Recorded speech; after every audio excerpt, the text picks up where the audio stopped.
following trends. Let's let's talk about following some trends here. Now, I don't know if you heard Dr. Rob, but there was this little thing, I don't know, it was a little bit of a flu that went around the world, a couple of years ago called COVID. Um, Not sure if you know much about it, but one of the big trends that really happened is working from home. A lot of remote work. Everyone was sent home, and anyone that could work from home was able to work from home. And it was great for a little while. Everyone loved working from home because they now no longer have to have a shower before going to work. Now they can go to work with their pajama bottoms on, and their slippers, and be a little bit more relaxed with their days. And corporations were able to save their money as well, and reduce office expenses and reduce their size of offices, etc. And it was really good for a season. However, after a while, people got used to this whole working from home thing and working remotely, and a lot of people moved from expensive areas to more cost effective areas, um, making those cost effective areas more expensive. um, and there was a season where it was all good, and I truly believe that there will be a time, and I kind of predicted that there would be a time where we would be working a lot more remotely. I didn't expect it to happen so rapidly, and I do believe that there's some point in the future that it might be a lot more common, but I also believe that there's still real value in going to work for many reasons. And I'm not the only one. There's a lot of organizations that have, in a recent article by the Wall Street Journal, they have announced that work from home is over, right? All these corporations are now calling everyone back, right? Um, Calling everyone back. Apple released a statement. Oracle released a statement. Salesforce.com released a statement. Amazon released a statement. Meta or Facebook released a statement. And all these statements were released within 72 hours of each other. And they all stated claims of saying, if you don't come back to the office, you can find a job elsewhere. And that seems to be the common trend. Now, their reasoning for this, and which I kind of agree on, is, obviously, I live in the Dominican Republic. I have clients in Australia. I have my team in India, and I have to. I work remotely, and there's real challenges. There are things are a lot more delayed, and and I'm not able to be as creative and collaborate with my team as much as I would be able to in a room. And that seems to be the resounding echo throughout all of their statements. Is they all kind of came back to saying two things mainly: is there's a recession coming, and we need to kind of consolidate everything, and we need to really be strong moving forward, and we need to do that, we need to collaborate. That was the one resounding word that kind of came through there. Is they're all aiming for collaboration, realize that collaboration is quite difficult remotely. Now, this is kind of going on our trend of are you following or are you leading? Obviously, the sales force themselves unfortunately had a bit of a monopoly because it was hard to find good talent. So they were all demanding high wages. They were all demanding favorable work conditions, working remotely, limited hours, whatever it may be. But times are changing. With the recession coming, businesses have to tighten up, and those people that were demanding things, they're probably going to get left on the outer. And so I think it's quite interesting that all these people are kind of following trends, thinking that they were in control, that they were leading. Now these organizations that were kind of following the trend, the leaders are gone, no, we're actually leading. This is what's best for our organization. We need everyone back in house, and they're actually stepping up and being leaders again. Dr. Rod, obviously it's a very I was about to say it's a very divisive topic, but we've spoken about a lot of very divisive topics already tonight. But this whole employee versus employer, there's a massive divide there between employees demanding what they want and employers going, well, I pay you, you should do what I ask you to do.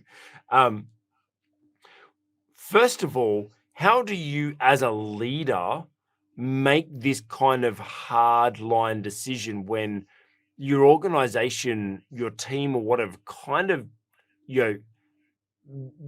gone on a different trend and we've got to reel it back in? How do we go about that? Well, I think that you have to decide first what is necessary for the survival of your organization. Yep. And yes, it really does look as if economies all around the world are going to slow down, largely because of very high interest rates or historically high interest rates that are the central bank's responses to excessive government spending, not just associated with COVID, but particularly associated with COVID, but really continuing on a trend which has been going on for probably a couple of decades now. So there are reasons to believe that a policy-induced slowdown, if not recession, is likely to happen within the next 6 to 12 months in most economies right around the world. Now, companies are going to have to determine whether or not they need their people at work on their premises in order to weather the economic storm that is coming, and in some parts of the world has already begun. Now, there will be some types of work which can't be efficiently performed at home. Other types of work may be able to be performed quite efficiently from home. If the motivation for bringing people back into the office is merely, I want to make sure they're working, then that's probably misplaced. Correct. Because these days it's very easy to measure people's output. And if you believe that a person's worth is based on their output rather than their input, then you should think very carefully about whether or not it will be to the organization's benefit to have everybody back in the office. Now, I happen to believe that a workplace is a kind of community, and I think working from home on a widespread basis undermines that community. Now, this really doesn't have a lot to do with the profitability or the sustainability of an organization. It really has to do with human flourishing. So I think there is a sense in which human flourishing is one of the outcomes of people actually being physically together in a workplace. So I think that's one reason. Well, but the other reason, like to go on to kind of back that up, is kind of like the reason why we emphasize, like, yes, it's great to do church online, but that's why the Bible says don't neglect the gathering of the saints. Like there is something that happens when we gather together with like-minded people heading towards a similar goal on the same trajectory and just doing community together. So that's important. But look, where a company has to be very agile in the face of competition or a slowdown in growth of demand and so on, there may be some advantages in having people together so that you can generate new ideas and innovate and so on. My sense is that you can probably maintain productivity having most of your people working at home 1 or maybe even 2 days a week, but most likely not 5 days a week. So I think there is a sense. And the other thing too is the CBDs of many cities have just about died because there are not enough people going to work in their offices. And as a result, the little businesses, many of them family owned, are really struggling. Yeah. And that's a particular problem here in Australia, in the city of Melbourne, which had the world's longest lockdowns. And I was reading the other day that about 8% of office workers are working full time back at the office 5 days a 8, week.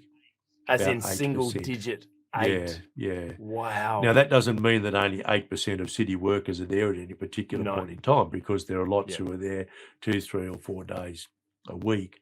Yeah. But that's had a big impact on Mm. the businesses in those cities.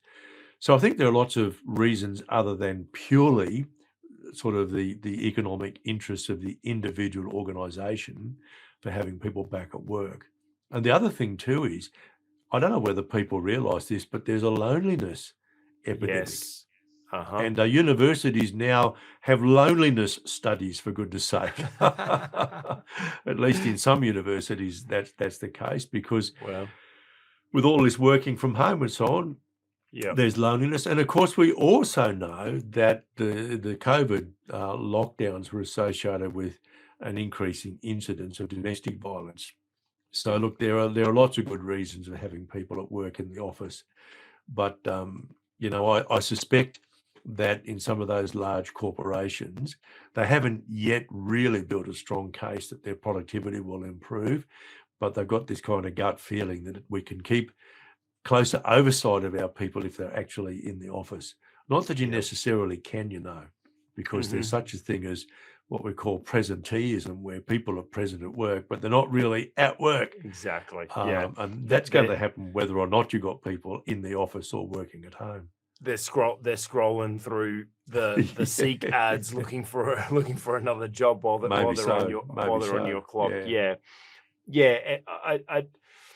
Yeah, and then obviously there's the unproductivity of the office gossip and the all that sort of stuff, which is kind of needed. When we're running the office, I remember my last just before I left Australia, in our office, we intentionally made time for the office banter and the general chit chat and stuff like that, and made sure that there was that happening, and we weren't just coming in head down and just stuck in our cubicles or whatever. We were conscious about that, but we also, running the team, you also have to be conscious of time, and you go, okay, this chat's been running for like 10, 15 minutes. Okay, all right, time to everyone go back to work. And we manage that as well, which is really important for you as a leader to make sure you're managing interactions, making sure that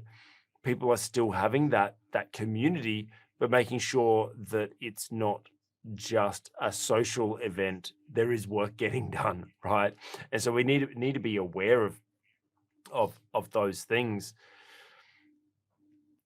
Going back to work, going back to calling everyone back to the offices. You're right. Like, it's funny that all of these people brought out these things, and what actually brought me aware of this was gone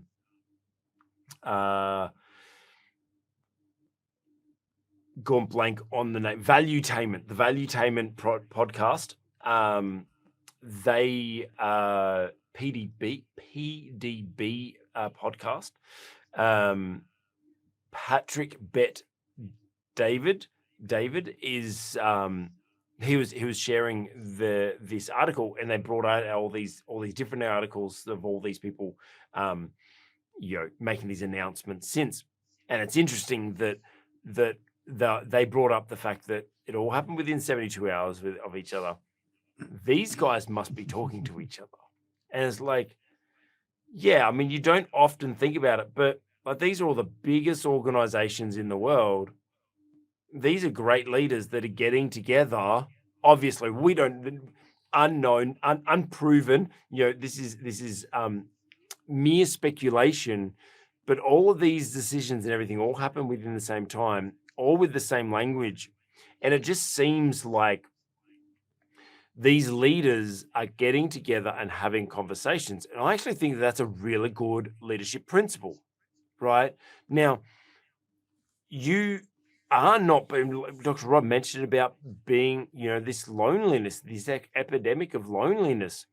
That happens to leaders, especially leaders, because we can be lonely at the top.